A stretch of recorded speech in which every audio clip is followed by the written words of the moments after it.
ಜನಗಣತಿ ಕಾರ್ಯವು ರಾಷ್ಟ್ರೀಯ ಕಾರ್ಯಕ್ರಮವಾಗಿದ್ದು, ಪ್ರತಿಯೊಬ್ಬ ಅಧಿಕಾರಿಯೂ ಹಾಗೂ ಸಿಬ್ಬಂದಿಯೂ ಇದನ್ನು ಕಾನೂನುಬದ್ಧ ಕರ್ತವ್ಯವೆಂದು ಪರಿಗಣಿಸಿ ಜವಾಬ್ದಾರಿಯಿಂದ ನಿರ್ವಹಿಸಿ ಯಶಸ್ವಿಗೊಳಿಸಬೇಕು ಎಂದು ಗ್ರೇಡ್ 2 ತಹಶೀಲ್ದಾರ್ ಮುನಿವೆಂಕಟಪ್ಪ ಹೇಳಿದರು. ನಗರದ ತಾಲೂಕು ಪಂಚಾಯತ್ ಸಭಾಂಗಣದಲ್ಲಿ ಗ್ರಾಮ ಪಂಚಾಯತ್ ಪಿಡಿಒಗಳಿಗೆ ಆಯೋಜಿಸಿದ್ದ ಜನಗಣತಿ ಕಾರ್ಯಾಗಾರವನ್ನು ಉದ್ದೇಶಿಸಿ ಅವರು ಮಾತನಾಡಿದರು.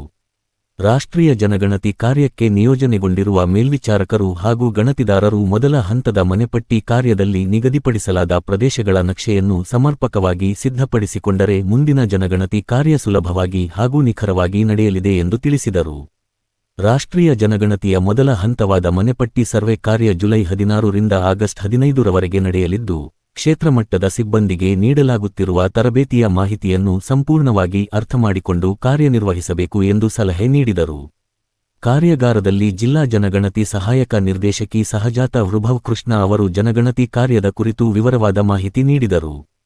ಉಪ ತಹಶೀಲ್ದಾರ್ ಗಿರೀಶ್, ತಾಲೂಕು ಪಂಚಾಯತ್ ಸಹಾಯಕ ನಿರ್ದೇಶಕ ಸಂಪತ್ ಸೇರಿದಂತೆ ಗ್ರಾಮ ಪಂಚಾಯತ್ ಅಭಿವೃದ್ಧಿ ಅಧಿಕಾರಿಗಳು, ಪಿಡಿಒಗಳು ಹಾಗೂ ಇತರ ಅಧಿಕಾರಿಗಳು ಉಪಸ್ಥಿತರಿದ್ದರು.